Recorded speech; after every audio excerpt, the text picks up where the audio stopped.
বসে বসে চরণ সেবা করিত বিধাতা বসে বসে চরণ সেবা করিত কেবল নয়ন জলে বুকু ভাষায় বসে বসে সেবা করি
দুর্গা পূজা করি, লক্ষ্মী পূজা করি, গুরু পূজা করি, গোবিন্দ পূজা করি, যে দেবতার পূজা করি না কেন অঞ্জলি দিতে গেলে গঙ্গা জল লাগে। গঙ্গা তো একটা দেবতা। কেউ যদি গঙ্গা দেবীর প্রতিমা বানিয়ে যদি গঙ্গা পূজা করে তাহলে গঙ্গার চরণে কি অঞ্জলি দেবে? গঙ্গা জলে যেমন গঙ্গার চরণে অঞ্জলি দিতে হয়, নদিয়ার নাগরিক গৌরূপের যখন আর তুলনা খুঁজে পেলেন না পেয়ে গৌরূপ মাধুর্য গৌরূপের চরণে অর্ঘাঞ্জলি দিলেন। যার তুলনা তার কাছে,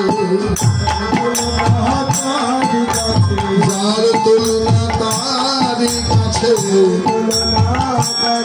যেমন গঙ্গা জলে হয় গঙ্গা পূজা, যার তুলনা তার কাছে গঙ্গা পূজা, গঙ্গা জলে গঙ্গা আমার গৌর তুলনা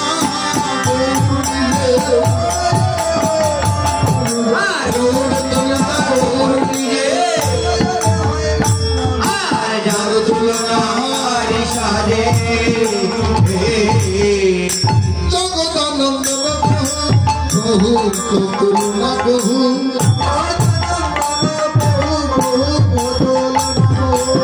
নিরগম গৌর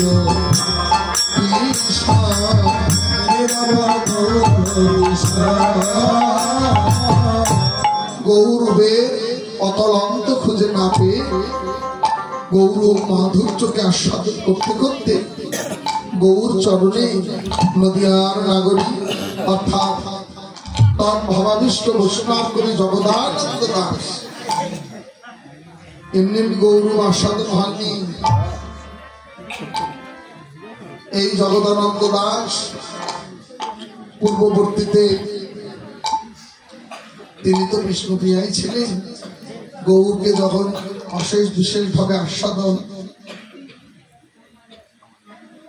প্রকারান্তরে আমাদের গৌর হরিবল সেই দ্বারকায় সত্যভাবা দেবী ছিলেন না, এই সত্যভাবা দেবী এবার পরবর্তীতে ভগবানকে অশেষ বিশেষভাবে আস্বাদন করবার জন্য এবার জগদানন্দ দাস রূপে এসেছিলেন। গৌরকে পরিপূর্ণভাবে আস্বাদন করলেন।